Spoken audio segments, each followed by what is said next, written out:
Hello,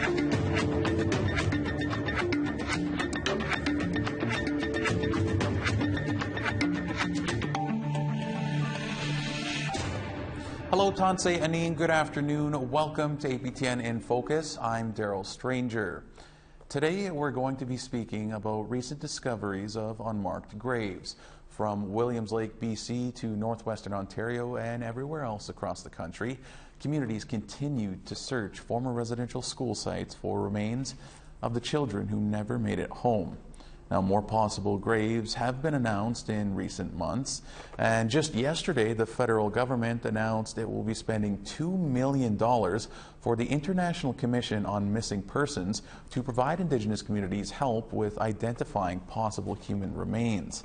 Now, in this episode, we will be speaking with researchers and community members about those recent findings and what it means to find an anomaly and what will be done moving forward. Now, as always, we would love for you to join in on our conversation. You can tweet us at APTN InFocus, or you can send us an email to infocus@aptn.ca. Now, a warning, this episode may be difficult for many of our viewers. The National Indian Residential School Crisis Line is available for survivors and others who might need support. That number on the screen is 1-866-925-4419. All right, now before we introduce you to our guests, let's take it all the way back to the beginning. It all started in Kamloops, BC in 2021 when the discovery of 215 unmarked graves took the nation by storm. Memorials and rallies took place all across the country. It prompted a trip to Rome to speak with the Pope and many more communities to search around former residential school sites in their regions. Here's our first story out of Kamloops from Tina House. The Kamloops Indian Residential School was first established in 1890, and thousands of kids from across BC were sent here. For years, former students told horrific stories about this residential school. Stories of sexual and physical abuse from nuns, priests, and workers, and even stories about how kids just completely disappeared. Now, with the 215 kids that were discovered in a mass unmarked grave, the memorial outside the school is growing by the minute. Rose Miller is almost 80 years old now, and she's a former student here along with many of her other family members. My dad, Henry, my brother Bobby, my Uncle John, my Uncle Louis, my cousins and aunts, and myself right here. It's been just about 73 years since Rose Miller first walked through those doors as a 7-year-old little girl from Cannon Lake, BC in 1949. She says she, along with her 2 brothers, were forcibly removed from their home, and she says it was just the beginning of a total nightmare. It was awful because the food that they fed us for breakfast was lumpy, uncooked mush with sour milk lots of times. The food truck used to come in at 5 in the morning. We could smell all that bread, and we couldn't have bread half the time, and we were so hungry. They'd give us boxes of apples from the apple orchard down here, and a lot of times they're all rotten, and we're so hungry we got to scrape out the rotten part of the apple and eat it. At 8 years old, Rose says she'd had enough and ran away along the riverbank as far as she could. And then we got caught, and I just remember the nun pulling up her sleeves like this and jumping and hitting us on the back about 10 times with that strap.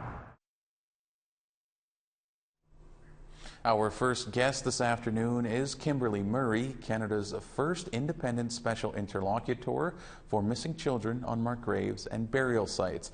She will help explain the different terms for unmarked graves and update us on the work she is doing. Ms. Murray, thank you so much for being here on APTN in Focus. There continues to be even more discoveries of unmarked graves across the country. To start off, I just wanted to get your thoughts on what goes through your mind when these are announced. Well, obviously, like everyone, we continue to grieve and be upset about the recoveries. But I think that this is going to be our new reality for a very long time. As more and more communities continue the searches, we're going to keep hearing news as we've heard in the last couple of weeks. And are you able to update us and our audience on the latest in terms of unmarked graves and the work that you and your office is doing? Well, we just completed our third national gathering, which was hosted in Vancouver, and we focused on the topic of Indigenous data sovereignty, and really had fulsome conversations about the need to have access control and possession of our records. And we're currently working on our fourth national gathering, which will be held in Toronto, and it will focus on Indigenous laws. We will be bringing together survivors and knowledge keepers to talk about what are our Indigenous laws and protocols around burials and protection of burial grounds. Well, you mentioned the possession of records. How important of an aspect is that is something that we have moving forward? It's very important. We heard from many survivors at the National Gathering in Vancouver about how records help them find their loved ones. We know that many of the missing children are in marked burials in cemeteries, but many families don't know what cemetery they're buried in because that was information that the churches and the federal government didn't provide to communities. So these records can actually find those missing children, and it's not an academic exercise. It's really important that all records get into the possession of First Nations, Inuit, and Métis peoples as they're doing this sacred work. And Ms. Murray, one thing that we've seen in recent weeks and heard as well in recent weeks is different terms. You know, there's anomalies, reflections, plausible burials. I was wondering if you could maybe, clear up why there are so many terms and what do these terms all mean? They actually all mean the same thing. Okay. So what the ground penetrating radar and the technology does, it just shows a difference in the earth, so that they can tell that there's been something under the ground, and that the ground is not that has been disturbed. So whether that's disturbed because there's a root there or there's a tunnel there, that requires further investigation. So when communities say that they have found reflections, it means they're possible burials, but further investigation needs to happen to confirm that they're the actual burials. Okay, I did want to clear that up. I figured that was the case, but I just thought since you're here, you're the perfect person to ask about that. And given your role as the special interlocutor, are there any questions that you're hoping to have answered with all of these searches that are going on and with all the work that you're doing? Well, I think that the questions that survivors want to have answered in communities, they want to know how many children died in Indian residential schools. They want to know who those children were, and they want to know where they're buried. So as we do this work, and it's going to take years, those are the questions that communities and survivors are asking to be answered. And we had touched on the documents, and one thing that you focused on in recent week is the documents and their availability. So how exactly do they fit into the puzzle of what you're trying to do with all of the work? Well, I mean, as I said, the records are very important to help answer those questions that survivors have. But it's also the history, and it's the full truth of the Indian residential schools. And it's really important that Canadians understand that when the Truth and Reconciliation Commission was operating, only Canada and the church entities that signed the settlement agreement had to provide their documents to the TRC. There's many other institutions that house and hold records about Indigenous people, and in particular about Indian residential schools. So, for example, provincial governments, universities hold records, and it's really important that they produce those records to communities. So then, just like you had touched on, who should be able to access these records? Is it the communities and anybody else? Like who should be able to access these items? Yeah, so there's some good examples of memorandums of agreement that have been put in place with provincial archives and a community or a survivor group that is searching for records to help inform the work of finding the missing children. So any community, any First Nation, any survivor organization that's doing the work of looking for the missing children in unmarked burials should be able to access these records. There are restrictions that can be put on and controls on the records, but it's really important for communities to have everything. They include things like blueprints of the residential schools, of the grounds, aerial photography of what the grounds looked like during the operation of the Indian residential school. So there's lots of information that isn't protected by privacy that just needs to be provided to communities. Right. And Ms. Murray, ultimately, what is some of the short and long-term goals of the work you're doing? I know you'd mentioned this is something that's going to take years and years of work and unsealing of records and that kind of thing. So are you able to give us sort of a short and long-term plan of what you're doing? Well, my mandate's only 2 years, and it ends in June of 2024. And ultimately, I have to prepare a report with recommendations for a new legal framework. And that legal framework is to protect the burial grounds and to remove the barriers that communities are facing as they do this work. That will take many, many years. All right, well, Ms. Murray, we'll have to leave it there, but we certainly appreciate you coming on and giving us an update on the work you're doing and the work communities are doing as well in terms of the unmarked graves. So we really appreciate you taking some time. Thank you. Well, nearly 1 month ago, the Star Blanket Cree Nation in Saskatchewan made a major announcement. They released initial findings of a ground-penetrating radar search on the Fort Qu'Appelle Indian Residential School site. The search identified more than 2,000 anomalies within the former grounds of one of Canada's first residential schools. While not all the anomalies are certain to be human remains, the jawbone of a young child around the age of 5 was discovered. The bone is dated to be approximately 125 years old, soon after the Catholic-run residential school became operational in 1884. Star Blanket Cree Nation's Chief Michael Starr told us more accountability needs to be taken from those who created this atrocity. And we did speak with Chief Starr about the recent findings. Chief Starr, thank you so much for joining us today on APTN in Focus. This is such an important subject, so we really do appreciate your time. It's been a few weeks now since your announcement. How is everyone in the community doing? Yes, it's been about 2 weeks for sure. January 12th was the date of our announcement.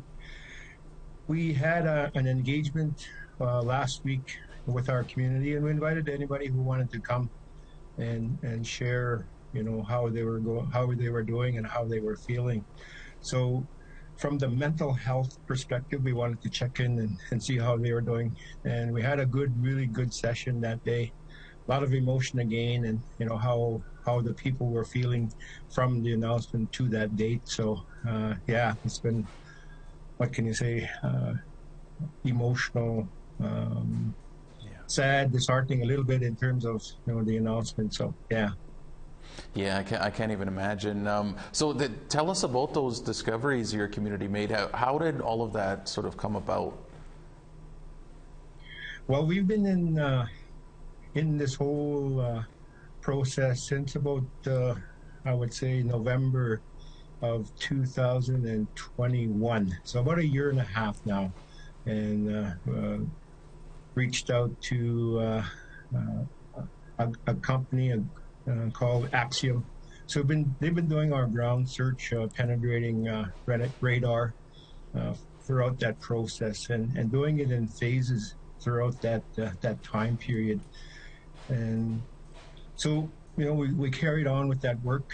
We met with our communities, all those kind of things, engaged with them, had ceremony, had good discussions moving forward, just to help, our community prepare for the work that needed to be done. We formed a project team, so we have a really great, I believe, a really great project team moving the process forward. So then that came up to all the work that happened. Well, I just wanted to mention as well, we have a security team, keeping our ground secure. Okay. So on October the 2nd was when the discovery was made in terms of one of the walkarounds that one of the security was doing. He came across a scatter of bones in his walk, and so he immediately called the security that we're on that day, and so there was a few of them that happened to be around that day. So, but yeah, so August the 2nd of last year in the fall, and then from when it happened, of course, we got it analyzed. We took that, we did that time to do that work. So throughout the winter months, the fall months, it was a challenge, for them to keep it inside it. And then, they really did a good job regarding that, because we didn't want to, how can I say it, bring that whole emotional impact at that particular time, because we didn't know what we found for sure. Yeah. Until we got it analyzed. So on December 21st, well, we got that call, and so it's just before Christmas, right? So the holiday coming, and and all those kind of Christmas times that were coming. And prior to that, leading up to that day, our team formulated a plan, a communication plan, a media plan, if the discovery was, indeed evidence or that it did come back remains, and so it did. It did come back as remains, as we understand it now, and it was a discovery of a young child between the ages of 4 and 6 years old. So yeah, from that perspective, we moved to that date on January 12th to make that announcement. So that was our plan, and that's how we did it. And Chief Starr, you mentioned the bones of the little child. I mean, with the jawbone discovered, it was such a powerful discovery. I mean, many of these announcements across the country, rarely are there any physical remains yet. What does the jawbone signify in this case? Yes, absolutely. Yeah, we're well aware of other sites that were doing the work, and it signified the truth that something did happen on all these sites.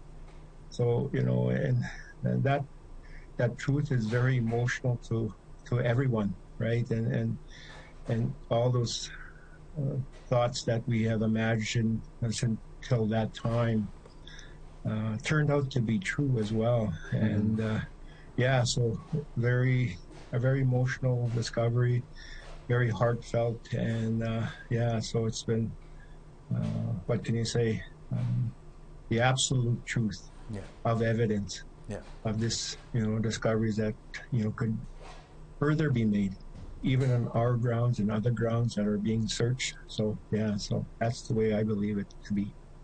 And Chief Starr, just with everything that's happened the last few years, and especially the last few weeks here, what are your and the community's next steps as you guys move forward? Well, for sure, we our team had a debriefing. That was one of the first things we did. We had again the mental health engagement moving forward, and we'll continue to do that. And that's one of the things that we want to continue to do.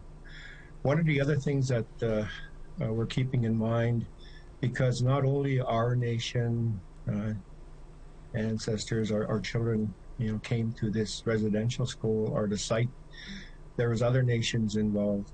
So we want to engage with them as well, just to give them that understanding of what was discovered, because they are reaching out to us, and what's going to be happening, and how are we going to move forward, and what we're doing. So we're always following our Kutaic, our knowledge keepers' guidance, and so one of those guidance is and along with our team, we want to probe a little bit into the anomalies that are around the discovery, and around the amount of anomalies, areas of interest that we have discovered, to provide that, again, absolute truth that the anomalies potentially have remains there. So yeah, that's what we're going to do. And Chief Starr, you had briefly touched on it. There have been announcements across the nation. How should or maybe could communities who make similar discoveries be working together on this, and how to proceed? Yes, absolutely.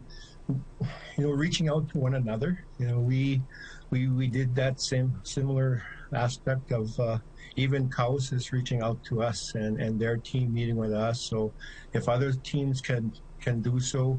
We also reached out to George Gordon residential site and working with them, not working with them, but communicating with them and making sure that we work together. And so other sites have been calling us. So we'll probably do our best to help them, guide them as much as we can, and we're what we did at our site. So so that's the work that continues in moving this whole process forward in terms of all sites that had residential school sites on, or institutions on them. Well, Chief Starr, we really do appreciate you taking some time out of your day. I know it's a very difficult time for you and your community and many communities across the country, so we certainly do appreciate you coming on and sharing a bit of the story and a bit of the community's well-being, so thank you so much. Okay, I want to just say thank you so much as well, and that we've had a lot of communities, individuals, contacting us and giving us that support as well. So this is my turn to say thank you so much for doing that, and we really appreciate that moving forward. So thank you so much. All right, thank you. And again, the National Indian Residential School Crisis Line is available for survivors and others who might need support. That number is 1-866-925-4419. All right, we have to step aside for a moment. We will have plenty more coming up. Stay with us. Join our conversation now. Like us on Facebook on our APTN News page, follow or tweet us at APTN in Focus, and send your thoughts to infocus@aptn.ca.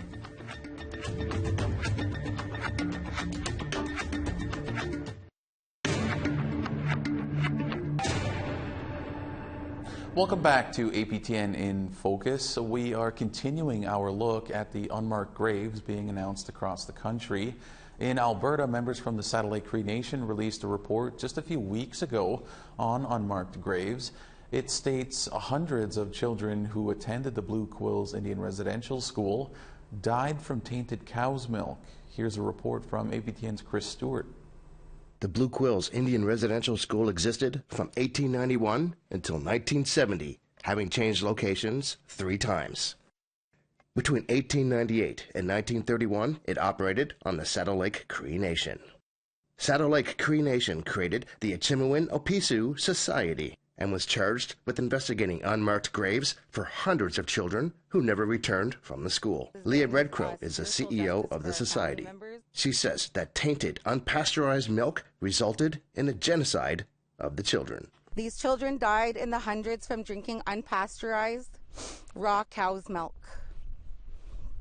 They were transmitted tuberculosis through the unpasteurized raw cow's milk, and they also died of many other fatal milk-borne diseases.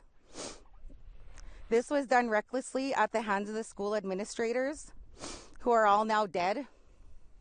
And the Department of Indian Affairs did not impose safety measures for these children.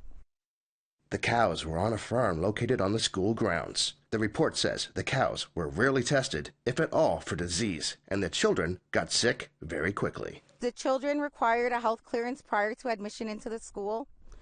They were healthy. There was no health concerns with them. Nearly 20 years ago, Leah Redcrow says a mass grave was found at this cemetery. This big tree right behind me is where we found a mass grave that was accidentally excavated in 2004. The mass grave was filled with children-sized skeletons wrapped in white cloth, and we now don't know that the white cloth that they were wrapped in were bed sheets from the residential school. And here now to speak with us about the report and its findings is Leah Redcrow. Leah, thank you so much for being here on In Focus. I know it's not the easiest subject to talk about, so we appreciate it. We've reported on the recent findings of TB and its connection to the unpasteurized milk. I was hoping you could tell us a bit more about the research that is being done with that. The research with the deaths of the children and the unpasteurized milk. Essentially, what we did with that is we noticed in the school files that we received from the Oblates of Mary Immaculate in their correspondence when they were reporting the deaths of the children, we noticed that there is an extremely high number of children, probably about 50% of the ones that were reported deaths, where the children died of both scrofula and tuberculosis. So now what scrofula is when it's a form of TB that you get when in your glands they swell up and you get open abscesses on your skin, and it's very, very painful. But then they were also at the same time they were getting tuberculosis in the lungs, so they were getting them both at the same time. And then but the thing is the doctor, his name was Dr. Allen, sent a letter to the principals asking why are these children getting this disease so quickly after admission, because I'm testing them as before they go in and they're healthy. And then so the doctor was already alarmed about this because there was nothing wrong with the children health wise, and then they were getting both of these diseases combined shortly after admission. And then we noticed also as well, and so it took a lot of the research is still ongoing, but essentially we looked at decades of correspondence about the health of the children. And then we were looking at the school administrators, and also we have the daily journals of the priests. So the priest who was there at the time who was journaling, he was a school principal. Okay. And he was ended up dying of old age. And so we were wondering, how is it that all of these children are dying premature deaths, but yet the school principal is alive and well 50 years later without ever contracting the disease. Mm-hmm. And so then that's how we knew that there had to have, because they seem to be, for some reason, not getting the illness. And so that was kind of a big mystery too. Well, how is it that these children are all getting infected, but these school administrators are not? And then so we had to look at what are the things that are in common with the school administrators that are different with the children. And we looked at and then we started looking at the food that they were eating. And then so while this was all happening, we were getting disclosures from the oldest survivors that we have with us today from our community and from the surrounding communities. And they talked about the skim milk and the cream separator. And then so that's how we figured that this was likely the initial source.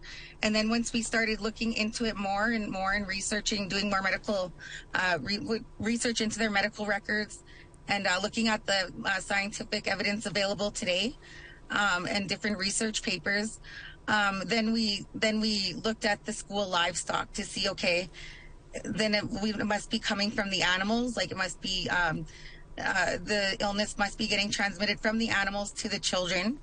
And then so that's essentially how we pieced everything together with the school files. And just basically and it took us, we started our research in 2020, the summer of 2021, overall, and we started the more intensive research probably about a year ago. So it's over the course of a year to when we delivered our preliminary report that we were able to make all these findings. And then we found out that the cattle were not being tested for bovine tuberculosis. And then I found out that also when a cow is infected with bovine tuberculosis and then a child eats unpasteurized dairy products, then that child will, from the milk, they can develop both scrofula and tuberculosis from eating unpasteurized dairy products, which includes milk. Yeah. And just given what you know, Leah, do you think this may have been a common occurrence across the country, and people just haven't, found either the documents or had the testimony or something like that? Well, I think people are still very early on in our research. We have a very strong research capacity with our investigation team, and I think people really need to look at the school records. But I think for the overall, to get a general idea of the entire country, I would refer to the Missing Children and Unmarked Burials report by the Truth and Reconciliation Commission, because they looked at all of the death rates nationally for what was reported, and the highest cause of disease, highest cause of death that they found was tuberculosis, for the 50% of the reported death causes. So then, given what you just said, Leah, what do these findings mean for those communities who are moving forward, who are also conducting some searches? Well, I think that they should really look into the school records, and then try to find out where the medical records, like for us personally, we really need to find out where the medical records are stored for the children to ascertain everything. But just from the correspondence we received from the Oblates of Mary Immaculate, that we confirmed that when they were communicating with department officials, and when they identified the cause of death, that was the cause of death for the children that we had identified. But like I said, there's still documentation outstanding, and people would have to really concentrate on the efforts of their institution to find out for sure. Mm-hmm. And also, Leah, I know the sort of switching gears just a tad here. I know a mass grave was initially found almost 20 years ago now, in 2004, I believe, right? Can you sort of tell us how that sort of came about? So the Sacred Heart Cemetery, where in Saddle Lake, that was the site of the first residential school in Sacred Heart Parish. And so the school had a school cemetery, but it was not like how you would think of a cemetery today with crosses and markings. The entire back area where we now bury people was their school cemetery. The parents weren't being notified of the deaths. We confirmed that through the burial records. Every time a student died, they were buried the day that they died, so that ascertains to us that there was no funeral for them, and their parents were not there to witness those burials.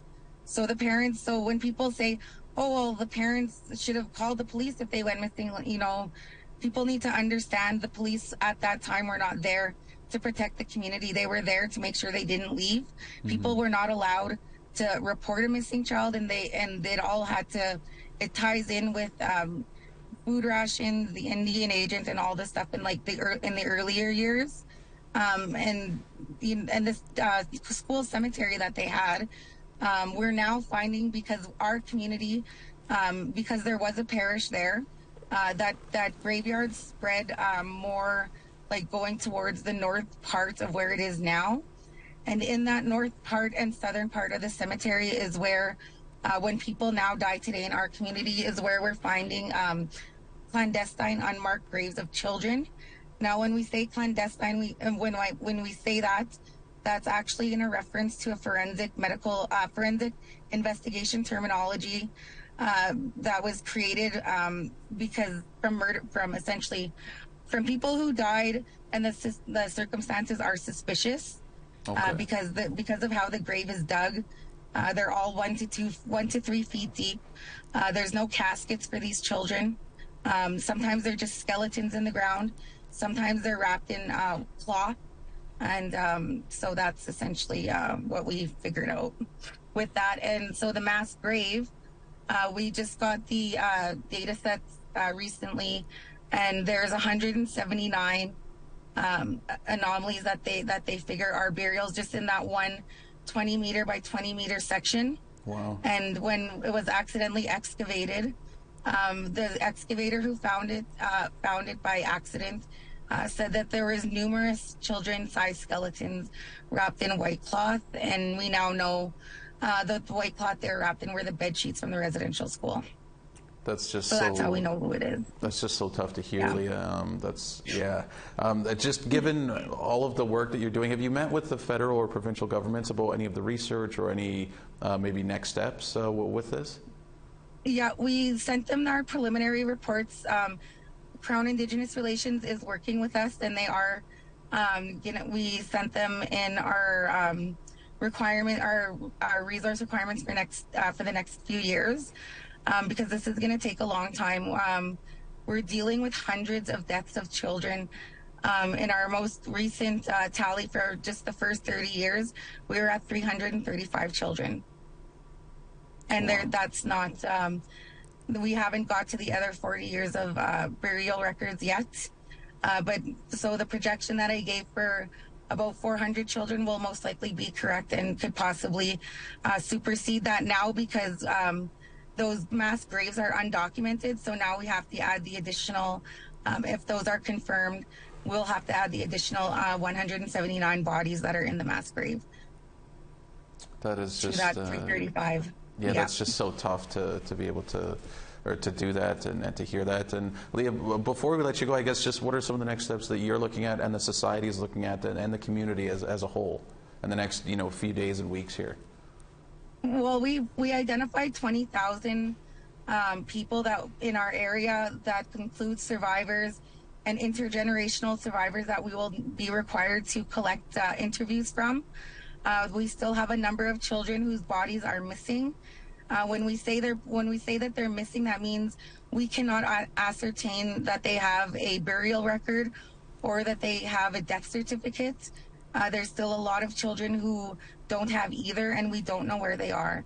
And so when we say they're missing, that means we don't know where their body is buried because we don't have a confirmation that burial took place. And so we need to, that's one of the biggest parts that we have a team working on right now, is trying to figure out who were those children, where were they, when were they last seen alive by somebody, and where did they bury them? Because another thing we found out too was that the Indian agent was making fraudulent burial or death certificates, because he was putting that those children were buried in Sacred Heart Cemetery, but we don't have a confirmed burial for them taking place from the church. So the church records are not corresponding with what the Indian agent was placing on the death certificate. Well, Leah, we'll have to leave it there, but I want to say thank you so much for joining us, and I know this isn't the easiest work to be doing, so thank you for taking some time, and I know your work is certainly appreciated. So again, thanks for taking a few minutes here on In Focus for us. Once again, the National Indian Residential School Crisis Line is available for survivors and others who might need support. That number is 1-866-925-4419. All right, we will be right back after one more quick pause. Stay with us. Join our conversation now. Like us on Facebook on our APTN News page. Follow or tweet us at APTN In Focus, and send your thoughts to infocus@aptn.ca.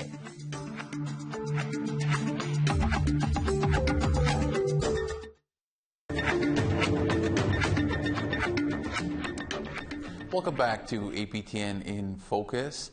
In January, communities in Ontario and BC released the results of their findings.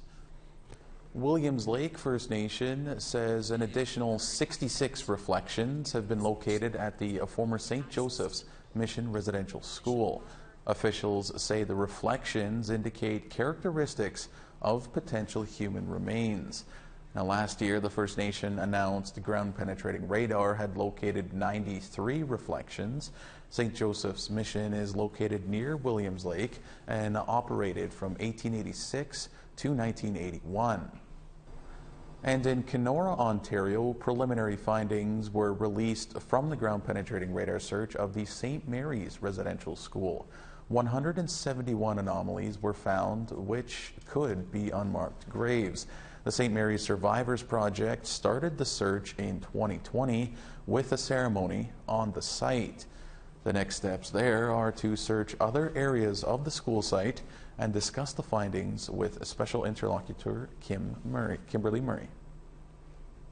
And Chief Chris Skeed of the Wajish-Onagam First Nation near Kenora joins me now.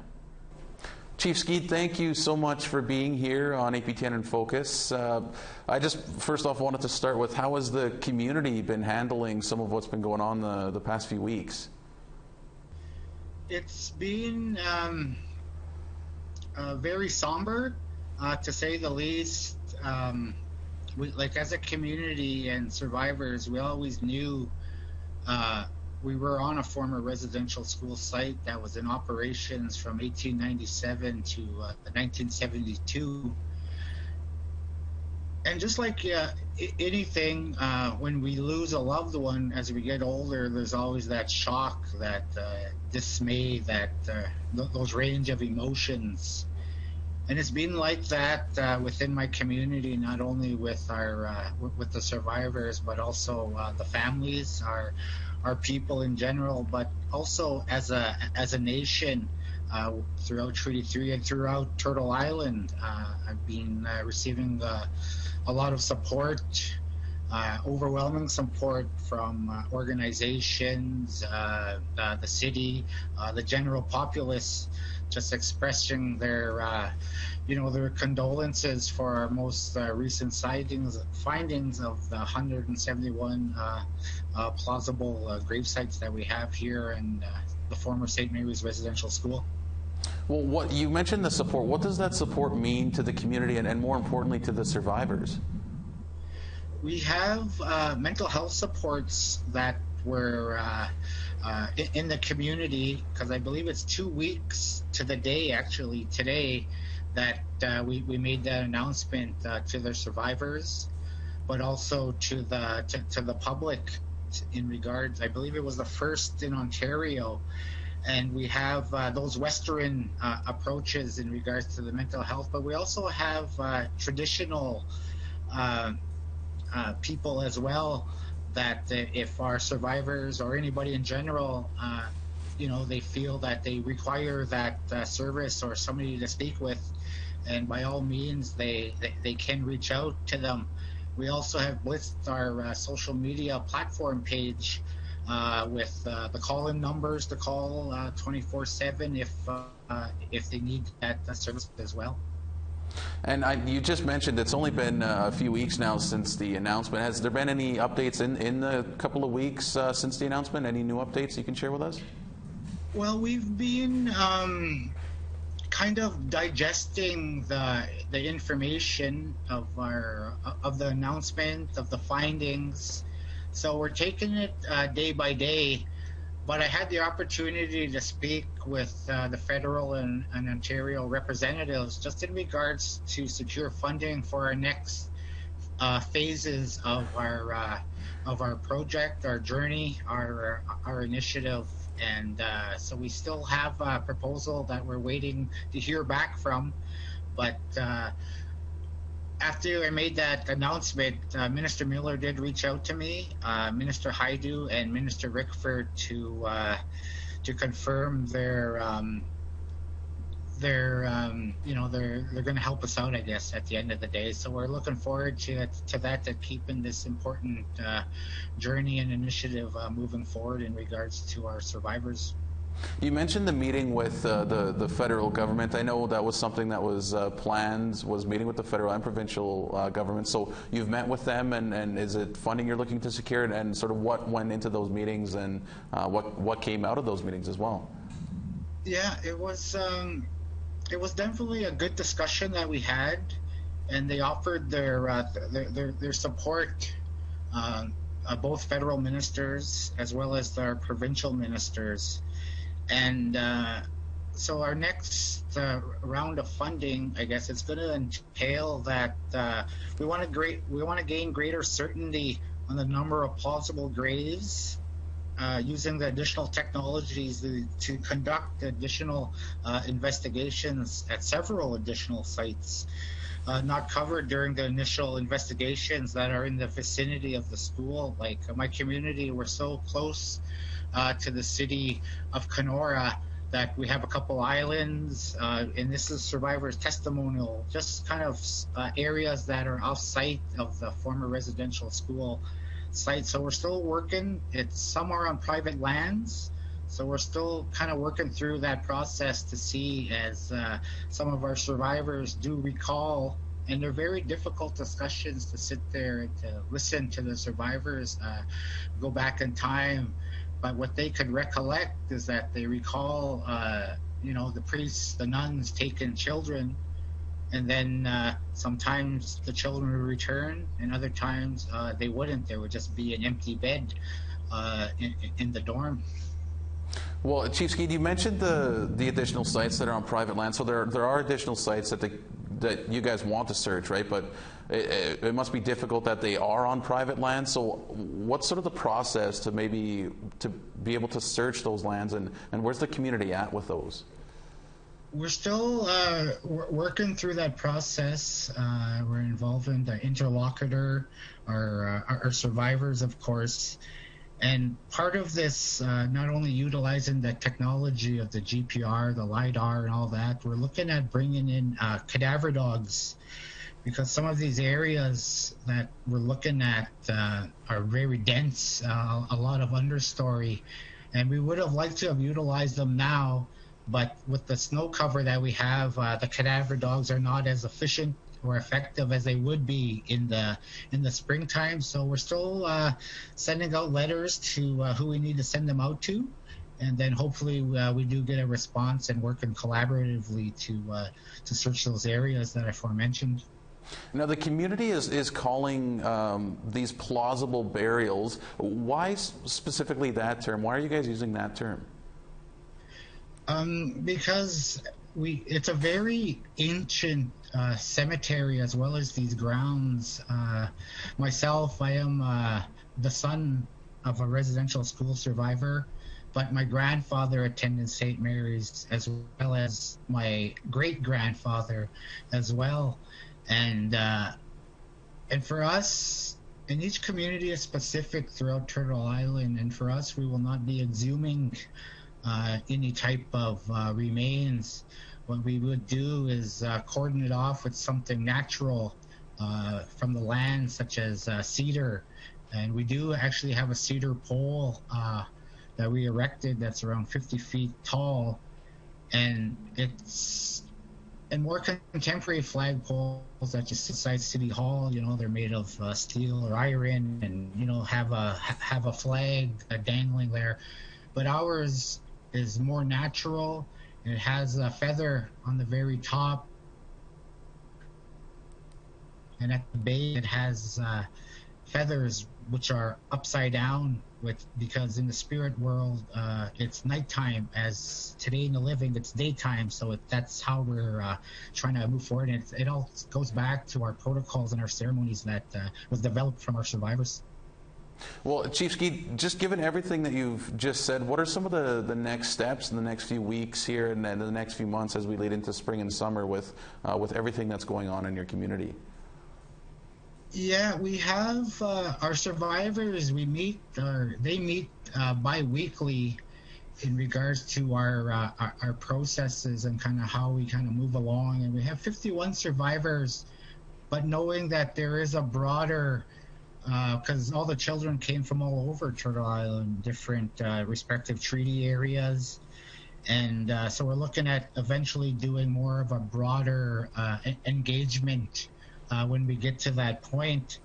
But part of our next steps is to get that funding, secure that funding, and bring in more of the technical stuff, the archaeology, the GPR team, what else do I got here? The LiDAR, all of that stuff, the archival records that we require. So all of that stuff is all kind of bundled together, and it's really going to help us move forward. But first and foremost, it's with our survivors, of course, who are leading this process, but also resorting back to our ceremonies and our protocols and our Anishinaabe ways are guiding us throughout this whole difficult journey and initiative.